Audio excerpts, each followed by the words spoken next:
So, Prince William has essentially staged a quiet coup inside Buckingham Palace, and his first major move is to systematically remove Queen Camilla from the royal machine after a secret luxury yacht scandal completely erupted. And the most astonishing part isn't even the yacht itself. It's the fact that this entire situation unraveled because of a routine ship registry update that almost nobody reads. We're talking about the kind of maritime filing that exists purely for insurance purposes, yet it ended up triggering a chain reaction that's now reshaping the British monarchy in real time. That's where the story truly begins. And honestly, the deeper you follow the timeline, the more the official explanations seem to completely fall apart. The trip that nobody was supposed to know about happened in late July 2025. While William and Kate were carrying out back-to-back public engagements across the UK, visiting a children's hospice in Birmingham and attending a veterans event near Edinburgh, Camilla was aboard a super yacht anchored off the southern coast of. Before we reveal what happened next, hit subscribe and stay with us for more incredible royal stories. France. This wasn't a royal vessel. It wasn't chartered by the Crown with an official staff list or recorded in the court circular. It was a private super yacht registered in Malta called the Esperanza 3, owned through a holding company in Luxembourg and linked to a Swiss-based financier whose name appeared nowhere in Camilla's official schedule, her public diary, or any palace press release issued during that summer. No announcement was made to the public. No royal correspondents received a briefing. Even the palace press office, which normally records nearly every major movement of senior working royals, had absolutely no record of this journey. That alone speaks volumes. This wasn't an oversight. It was deliberately kept off the books. The yacht's owner is not a convicted criminal, and authorities have never charged him with any offense. However, over the past decade, his name has surfaced in multiple European lobbying disclosures. His company maintains active business interests in land development, agricultural policy, and heritage property laws, areas that are uncomfortably close to the kinds of decisions that royal patronages and crown estate management can influence. He's exactly the kind of individual the royal family was expected to avoid after the Prince Andrew scandals. And here's where it becomes even more concerning. Camilla had reportedly stayed on his boat before. That detail emerged later, and we'll come back to it. But for now, let's focus on this particular 5-day trip in late July. The guest list reportedly included a Conservative Party donor with active property planning applications in the West Country. It also featured a European media executive whose company holds broadcasting contracts with businesses that receive royal endorsements. In addition, there were at least 2 individuals whose names appeared in leaked files from a 2023 lobbying investigation in Brussels. None of these people were there in any official capacity. None of them appeared on the public record. The story didn't emerge because of a major investigative exposé or an anonymous whistleblower. Instead, it came to light through a routine ship registry update, the sort of standard maritime filing that almost nobody notices unless they are an industry specialist. The document placed the vessel at a specific marina on a particular date. A royal researcher then cross-referenced that filing with a photograph published by one of the guests. It was a background shot of a dinner on deck that had briefly appeared on a private Instagram account before being deleted, but someone had already saved the image. Within 48 hours, 2 British journalists and a German media outlet had received the photo. The German organization had spent years tracking European lobbying networks, so they immediately recognized what they were looking at. By the first week of August, reporters were quietly verifying the basic facts. By the middle of August, the Palace press office began receiving phone calls, and it was completely unprepared to respond. This situation was uniquely damaging, not simply because of the holiday itself, but because of its timing. For the previous 18 months, William had reportedly been pushing a very specific plan inside the palace. He wanted tighter controls over the outside relationships senior royals could maintain, stricter rules regarding gifts and hospitality from people with financial interests connected to the crown, and a clear internal policy stating that the monarchy could not risk another influence-peddling scandal like those associated with Prince Andrew. William had reportedly put these new expectations in writing. His team sent the updated rules to the households of all senior royals. The guidance was mandatory, not optional. Camilla's office received the document, yet she allegedly went on the trip anyway. Royal sources speaking to the Times in August described the atmosphere inside Kensington Palace as one of controlled fury. If you understand how William is often portrayed, that phrase carries far more weight than an open display of anger. William doesn't shout. He doesn't leak to the press. He doesn't give interviews to explain his position.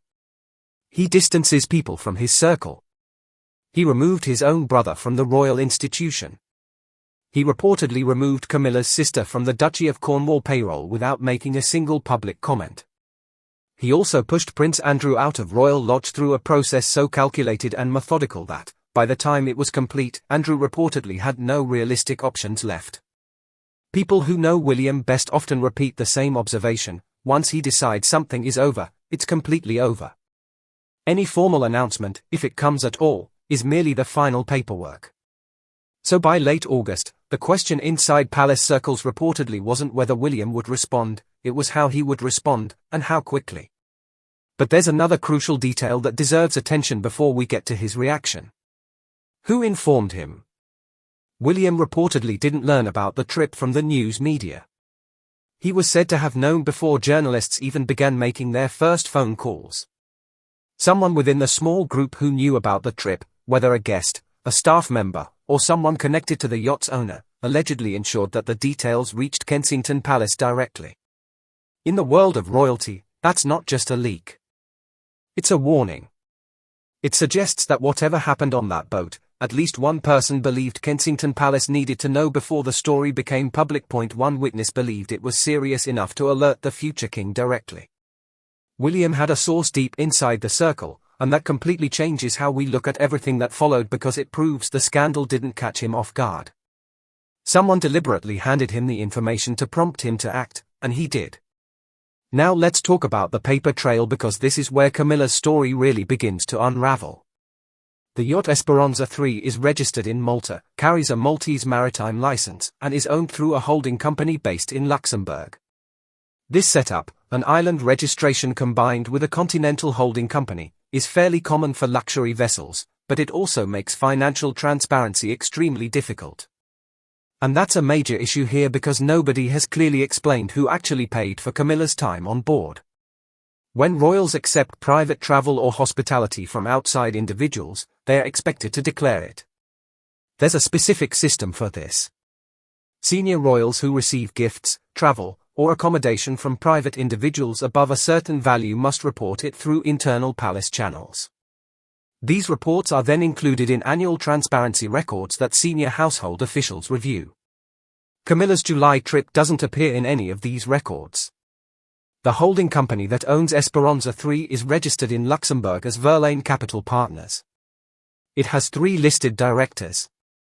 One of them is a British citizen who was named in a 2022 Parliamentary Committee report on foreign influence in UK property markets. The report didn't accuse him of committing a crime, but it did state that his firm's lobbying activities regarding heritage land decisions deserved closer scrutiny. Heritage land decisions are exactly the areas where royal support carries genuine influence. The King's Foundation, which Charles spent decades building and with which Camilla is publicly associated, weighs in on these kinds of decisions. It's not definitive proof of wrongdoing, but it's certainly significant. That explanation landed very poorly inside Kensington Palace. The phrase, private travel is a personal matter, works fine for a holiday that a royal pays for themselves with no outside financial connections. It does not work when the travel is hosted by someone whose company has a direct financial relationship with royal charities. At that point, it becomes a conflict of interest that the palace's own rules were specifically designed to prevent. William's office challenged Camilla's response within days. A source described this pushback as direct, meaning it wasn't softened by diplomatic language or filtered through assistants. The message reportedly stated that calling this a private matter was unacceptable and demanded a full account of the trip's financing be provided to the king's senior officials immediately. As of the time of this report, that information still hadn't been provided. And to make matters even more complicated, this wasn't the first time. 3 palace sources confirmed to 2 different publications that Camilla had previously accepted hospitality from the same yacht owner. It reportedly happened during a long weekend in the summer of 2023. That trip was also kept secret and omitted from the transparency records. One senior official noticed the earlier trip at the time. A quiet conversation took place. Nothing formal was recorded, and the matter was quietly dropped. William didn't know about it then, but he knows about it now. This changes everything. What initially looked like a single mistake now appears to be part of a broader pattern. The pattern was flagged once and ignored. Then the same yacht owner reportedly hosted Camilla again in 2025, 2 years later, after making financial contributions to royal structures. In the meantime, the key document for William's team wasn't the port list, it was the charity accounts. They cross-referenced the £40,000 donation from Verlaine Capital Partners against the dates of both yacht trips. Then they checked it against the 2024 planning application submitted by a branch of that same holding company for a heritage site in Somerset. The application was rejected, but it was reviewed by a group that included advisors appointed by the royals. Nobody is saying Camilla stepped in to influence the outcome. However, the appearance of a close relationship with businessmen seeking decisions from bodies linked to her network is exactly the kind of situation the palace had promised to prevent. By late August, William's team believed this was no longer just a story about a yacht. It had become a failure of palace governance, leaving everyone with a question nobody inside the palace wanted to ask out loud: did Charles know? The meeting that reportedly changed everything took place on a Tuesday during the first week of September 2025. It was held at Kensington Palace rather than Buckingham Palace, and that choice of location was highly significant. William choosing his own residence instead of the King's home sent a clear message before the meeting even began. 3 senior advisors attended: William's private secretary, his communications secretary, and one official from the King's household who had been ordered to attend rather than invited. Ordered is exactly the right word, and nobody in the room missed the importance of that distinction. William brought a physical folder filled with printed documents instead of using a digital screen. Inside were the charity financial statements, the port logs, the lobbying disclosures from 2022, and a single-page summary of the 2023 trip, the earlier journey that had reportedly been quietly noted and then set aside by an official who should have passed the information up the chain of command. He placed the folder on the table and left it there. He didn't describe the contents or guide anyone through the pages. He simply said, "I need to know who saw this in 2023," and decided it didn't need to go any further. The official from the King's household, a man with more than 15 years of palace experience, couldn't provide a clear answer. He knew the earlier trip had been flagged, but he didn't know who had decided to keep it off the official record. That lack of clarity did not satisfy William, and he made his displeasure unmistakably clear. According to a source with direct knowledge of the meeting, what followed wasn't a shouting match. It was much quieter, and far more uncomfortable. William went through the paper trail step by step: the first trip, the financial donation, the property planning application, and then the second trip. He arranged everything in chronological order and asked one simple question. At what point was my father informed? The answer, according to the source, was complicated. Charles had been told about the July trip, but only as a casual update, not as a formal disclosure. He knew about it the way a husband is told his wife is going on holiday: the location, the approximate dates, and that she was traveling with friends. He hadn't been told who owned the yacht. He didn't know about the Luxembourg holding company, the lobbying history, or the donation. Whether he bothered to ask is a separate question, and it was one nobody in the room was willing to answer directly. William sat in silence for a moment before saying that the King didn't know because the system had failed to protect the right things. Then he made 3 specific demands. First, a full written disclosure of both trips had to be given to the King's principal private secretary within 7 days. Second, a complete review of Camilla's patronages was required to check for links to outside donors. Third, an immediate suspension of all contact between Camilla's household and the yacht owner. Camilla pushed back against this final demand through Charles. The King called William the next day, arguing that Camilla had no intention to deceive and that a formal review would only leak to the media. William responded directly, pointing out that the story was already public and the palace could either manage the situation or be overwhelmed by it. Charles didn't agree immediately, but he didn't tell William to stop either. By the end of the week, Camilla's office submitted a partial disclosure, which William's team immediately rejected as incomplete. This formal rejection of the Queen Consort's office by a future king has no modern precedent. A stalemate followed, with Camilla's office providing only the minimum required information. But the deadlock ended abruptly when a new piece of information emerged from inside the palace. One of the yacht guests had reportedly held an unlogged meeting in London with a member of Camilla's patronage advisory board just 6 weeks before the trip.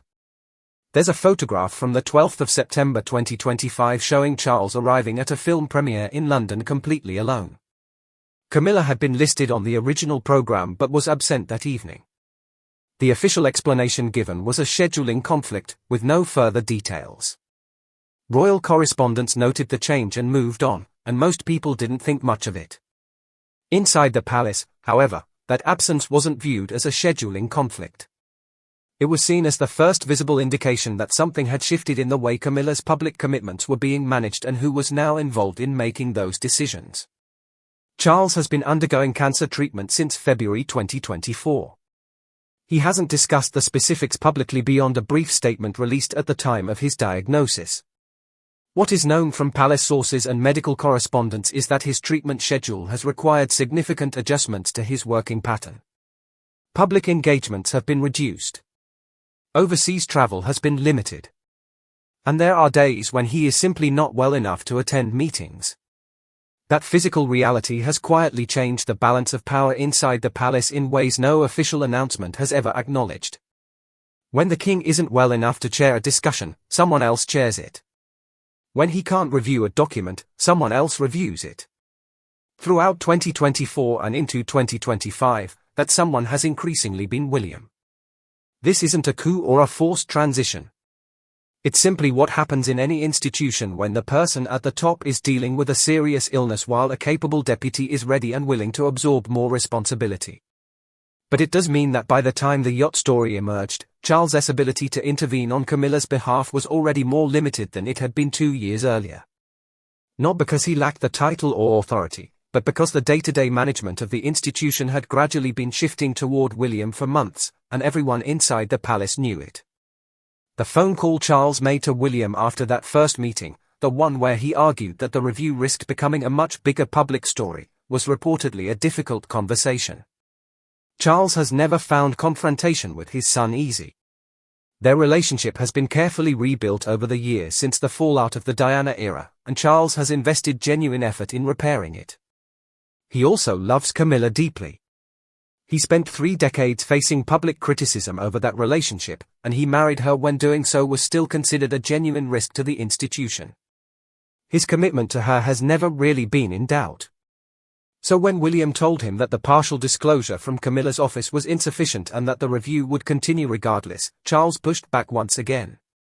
He reportedly told William that Camilla had given him her word that there was nothing about the 2023 trip requiring further scrutiny.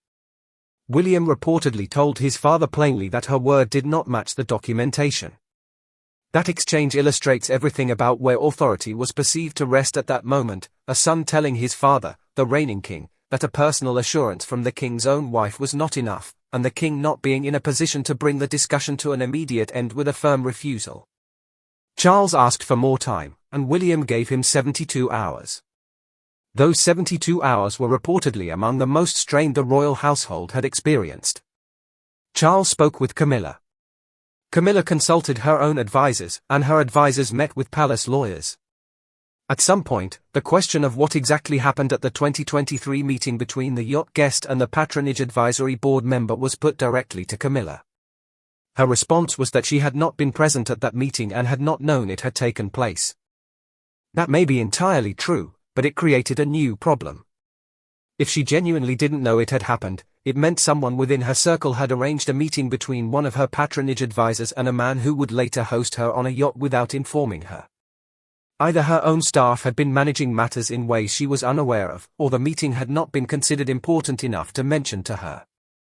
Neither explanation made Charles's position any easier to defend. By the end of the 72 hours, Charles reached a position no husband wants to face. He couldn't contradict William's factual case because the documents existed and the meeting had taken place. He couldn't independently verify Camilla's account because the relevant staff member had provided only a partial explanation, and he couldn't tell William to abandon the review without openly undermining the institutional reform agenda he had publicly endorsed himself. He called William on Thursday evening. The conversation was shorter than the first one. He told William to proceed with the review, asked that Camilla be treated with dignity throughout the process, and requested that nothing be made public without his prior knowledge. William agreed to the last two conditions. The review was already moving forward before the call ended. What Charles couldn't bring himself to say aloud, but what every senior official understood by that point, was that he had just lost the ability to protect her. The space where his protection had once operated had quietly narrowed around him while he remained focused on staying well enough to continue working. Camilla had built her security within the institution on Charles's ability to shield her. That shield had just developed a crack far too wide to repair. So what does removal actually look like? In royal terms, Camilla's autumn schedule, as originally drafted by her household in July 2025, included 14 solo engagements between October and December. These consisted of patronage visits, charity dinners, the opening of a hospital in Cardiff, 2 literary events for her reading initiative, and a keynote speech at a women's leadership conference in Edinburgh. By the end of September, 6 of those engagements had been quietly reassigned. They weren't cancelled. They were simply given to another royal on the same dates and for the same events. The organizations involved were informed that the changes were due to scheduling pressures, and no further explanation was provided. Nobody publicly questioned the decision because that's not how organizations maintain a good relationship with the palace.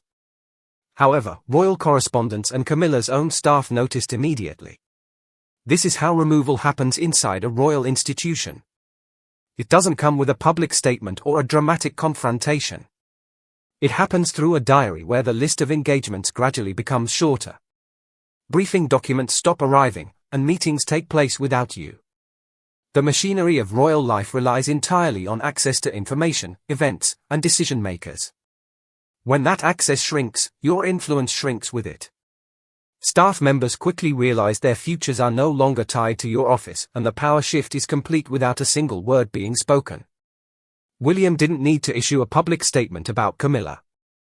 The staffing changes unfolded in 2 phases. In early October, 2 senior members of Camilla's team, her deputy private secretary and a senior communications advisor, were informed that their roles were being restructured as part of a palace efficiency review. Both accepted alternative positions within the wider royal household, and neither was replaced. The second phase was even quieter, involving the redeployment of 3 junior staff members by the end of October. Camilla's dedicated team dropped from 11 staff members at the beginning of 2025 to just 7 by November. At the same time, her access to information became more restricted. Senior royals regularly received private briefing documents covering foreign policy, domestic politics, and institutional matters. Camilla had received a broad selection of these briefings since the coronation. However, from October onward, her distribution list was significantly reduced. Foreign policy and unrelated institutional briefings stopped entirely. She was moved from being routinely informed to operating strictly on a need-to-know basis. Kate's role in this transition was unmistakable. She took over the Edinburgh Women's Leadership Conference and 2 of the charity dinners that had originally been scheduled for Camilla. Kate's office confirmed her attendance within a week of those reassignments, suggesting her team knew the opportunities were becoming available before Camilla's office had even fully processed the changes. This careful repositioning allowed Kate to step into spaces Camilla had previously occupied while ensuring continuity for the organizations involved. One final detail from late October highlights just how complete this shift had become. William and Kate spent the weekend with Charles at Highgrove House, his private country residence in Gloucestershire. Camilla remained at Clarence House in London. Palace sources described it simply as an informal family weekend. The fact that Charles, William, and Kate spent time together without Camilla was closely observed inside the palace. Camilla still holds her title and continues to appear alongside Charles at official events. On paper, she remains the Queen Consort. Yet her diary is noticeably lighter, her staff is smaller, her access to briefings is more limited, and many of her engagements are now being carried out by someone else. You don't need a formal decree to change someone's position. You simply change everything around them until they can no longer ignore the difference. And she feels it.in November 2025, William reportedly delivered a private speech to a group of senior civil servants involved in public sector management reform. The event was closed to the press, and no official transcript was ever released. However, two attendees later described the meeting to journalists. What they reported wasn't the kind of careful, cautious language people usually expect from a future king trying to protect his public image. William reportedly told the room plainly that institutions which protect individuals at the expense of their own integrity do not survive. He didn't point to anything specific. He didn't name anyone. He didn't need. Everyone in that room already knew exactly what had been happening inside the palace over the previous 3 months. To understand why William's reform plan isn't just a theory, it helps to look at what he actually controls right now. The Duchy of Cornwall generates roughly £30 million every year and covers 135,000 acres across England, the Isles of Scilly, and major financial holdings. William has managed this vast estate since September 2022, when Charles became king. In less than 4 years, he has replaced outside contractors, restructured the management team, and ended arrangements that relied on personal trust rather than written agreements. That last point is crucial. Undocumented arrangements based on personal trust are exactly what allegedly happened on that yacht. William didn't develop his strict approach to governance by accident. He built it over years of managing a £1 billion estate, and he demonstrated that it worked there before applying the same principles elsewhere. The Royal Foundation reflects exactly how his mind operates.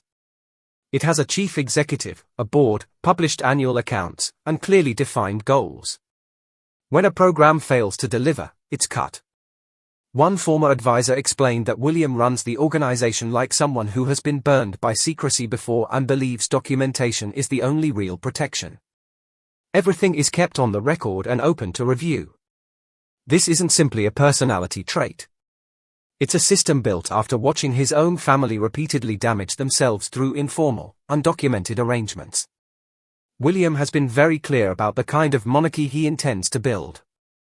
He wants fewer working royals, tighter controls over who represents the crown, and zero tolerance for outside financial relationships that could appear to create conflicts of interest.